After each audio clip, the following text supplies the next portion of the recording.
দুদিনীয়া ভ্ৰমণসূচীৰে শনিবাৰে অসমলৈ আহিব প্ৰধানমন্ত্ৰী নৰেন্দ্ৰ মোদী আৰু দেওবাৰে প্ৰধানমন্ত্ৰী অসম আন্দোলনৰ শ্বহীদক শ্ৰদ্ধাঞ্জলি জনোৱাৰ উদ্দেশ্যৰে উপস্থিত হ'ব বৰাগাঁৱত নিৰ্মাণ হোৱা শ্বহীদ স্মাৰক ক্ষেত্ৰত। বৰাগাঁৱত নিৰ্মাণ কৰা শ্বহীদ স্মাৰক ক্ষেত্ৰত উপস্থিত হৈ অসম আন্দোলনৰ শ্বহীদলৈ প্ৰধানমন্ত্ৰীয়ে জনাব শ্ৰদ্ধাঞ্জলি। শ্বহীদ বেদীত উপস্থিত হৈ অসম আন্দোলনৰ শ্বহীদক শ্ৰদ্ধাঞ্জলি জনোৱা দেশৰ প্ৰথম প্ৰধানমন্ত্ৰী হ'ব নৰেন্দ্ৰ মোদী। প্ৰধানমন্ত্ৰীৰ আগমনৰ প্ৰস্তুতিৰ বুজ ল'বলৈ বুধবাৰে শ্বহীদ স্মাৰক ক্ষেত্ৰত উপস্থিত হয় মুখ্যমন্ত্ৰী ডঃ হিমন্ত বিশ্ব শৰ্মা।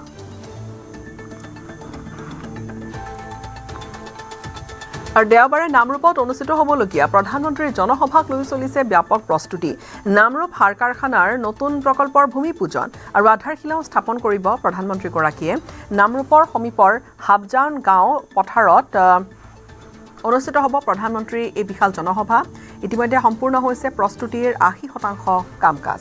মাজত মাত্ৰ আৰু কিছু সময় অপেক্ষা।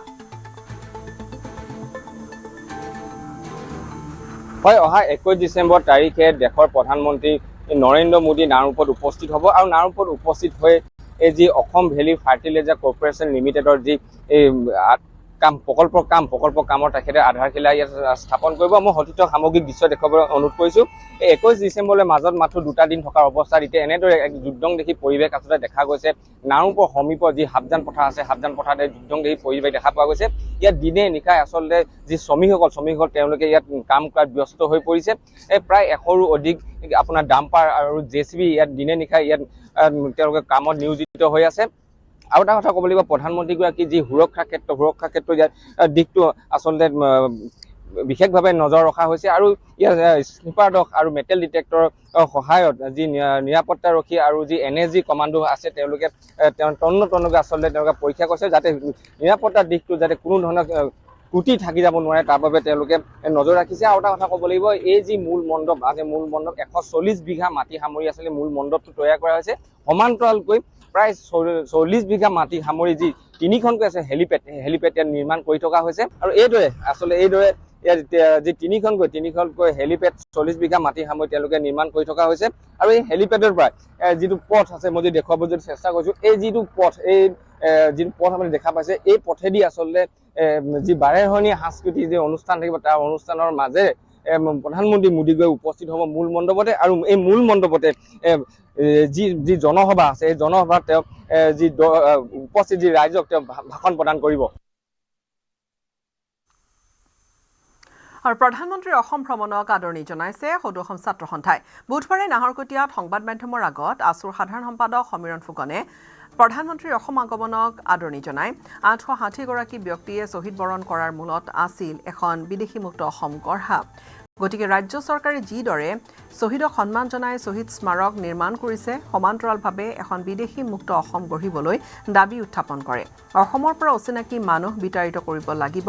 অসম চুক্তিৰ ৬ নম্বৰ দফাৰ আধাৰত বিপ্লৱ শৰ্মা আয়োগৰ প্ৰতিবেদন কাৰ্যকৰী কৰিবলৈ চৰকাৰক দাবী জনায় আছুৰ সাধাৰণ সম্পাদকগৰাকীয়ে।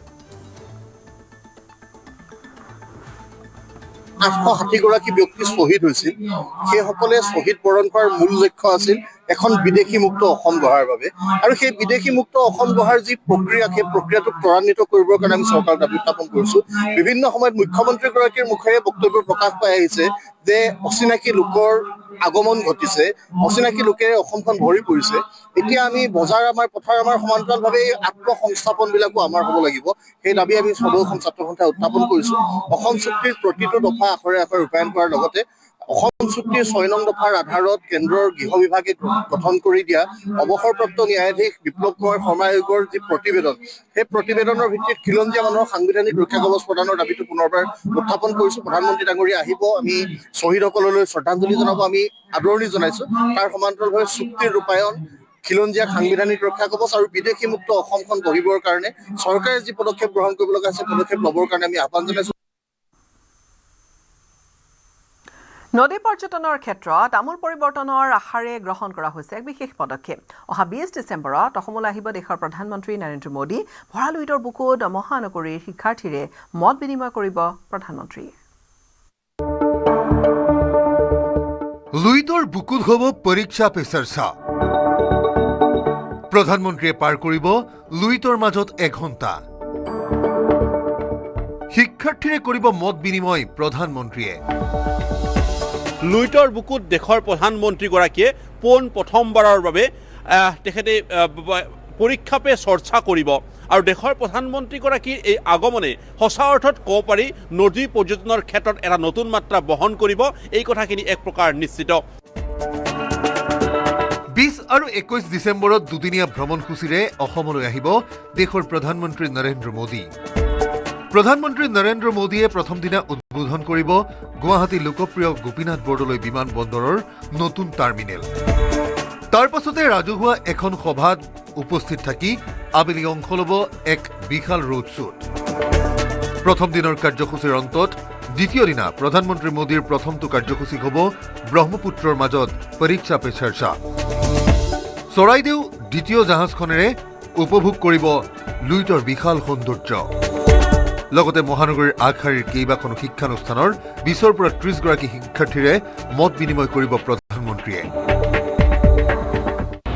21 তাৰিখে ৰাতিপুৱা 8 বজাত ব্ৰহ্মপুত্ৰ নদীৰ ওপৰত চৰাইদেউ জাহাজত তেখেতে অসমৰ কিছু নিৰ্বাচিত ছাত্ৰ ছাত্ৰীৰ সৈতে পৰীক্ষা সম্পৰ্কীয় আলোচনা কৰিব প্ৰধানমন্ত্ৰী ডাঙৰীয়াৰ এটা কাৰ্যক্ৰম আছে পৰীক্ষা পে চৰ্চা সেই পৰীক্ষা পে চৰ্চা তেওঁ অসমৰ ছাত্ৰ ছাত্ৰীৰ লগত কৰিব প্ৰায় 25ৰ পৰা 30 গৰাকী ছাত্ৰ ছাত্ৰীৰ সৈতে তেখেতে বাৰ্তালাপ কৰিব আৰু ব্ৰহ্মপুত্ৰ নদীত জাহাজখন চলি থাকিব প্ৰধানমন্ত্ৰী মোদীৰ সৈতে অনুষ্ঠিত হ'ব লগা এই চৰ্চাত আন বহু কেইগৰাকী শিক্ষাৰ্থীৰ লগতে নিৰ্বাচিত হৈছে উত্তৰ গুৱাহাটী ছোৱালী হাইস্কুলৰ ছাত্ৰী অৰ্পিতা দাস ছাত্ৰীগৰাকী নিৰ্বাচিত হোৱাৰ খবৰ লাভ কৰাৰ পাছতে উৎফুল্লিত হৈ পৰিছে অভিভাৱক তথা বিদ্যালয়খনৰ শিক্ষাগুৰু দুটাকৈ ৰাষ্ট্ৰীয় পৰ্যায়ৰ বঁটা দলগত শিতানত বিদ্যালয়খনলৈ কঢ়িয়াই অনা কৃতি ছাত্ৰী অৰ্পিতাই সাজু কৰিছে প্ৰধানমন্ত্ৰীৰ বাবে প্ৰশ্ন খুবেই মনটো ভাল লাগি আছে খুবেই আনন্দিত যেহেতু জীৱনৰ এক নোপোৱা অভিজ্ঞতা এক ডাঙৰ অভিজ্ঞতা আমাৰ ভাৰতৰ প্ৰধানমন্ত্ৰী ডাঙৰীয়াৰ লগত ইণ্টাৰেক্ট কৰাৰ এটা সুবিধা পাইছোঁ ইয়াৰ বাবে সকলোকে মই ধন্যবাদ জনাইছোঁ কালি ছাৰে মোক কথাষাৰ জনালে গতিকে খুবেই ভাল লাগি আছে খুবেই আনন্দিত প্ৰধানমন্ত্ৰী হিচাপে বিশাল লুইতৰ বুকুত এঘণ্টা সময় কটোৱা নৰেন্দ্ৰ মোদীয়ে হ'ব প্ৰথমগৰাকী উল্লেখ্য যে প্ৰধানমন্ত্ৰী নৰেন্দ্ৰ মোদীয়ে কাজিৰঙাত এটা নিশা কটোৱাৰ পাছতে ৰাষ্ট্ৰীয় উদ্যানখনলৈ আগমন বাঢ়িছিল দেশী বিদেশী পৰ্যটকৰ আশা কৰা হৈছে লুইতৰ বুকুত প্ৰধানমন্ত্ৰীৰ এই বিশেষ এঘণ্টাই শ্ৰীবৃদ্ধি কৰিব নদী পৰ্যটন উত্তৰ গুৱাহাটীৰ পৰা ৰন্তু বৈশ্যৰ সহযোগত বলেন Bhattacharya report news 18 Assam north east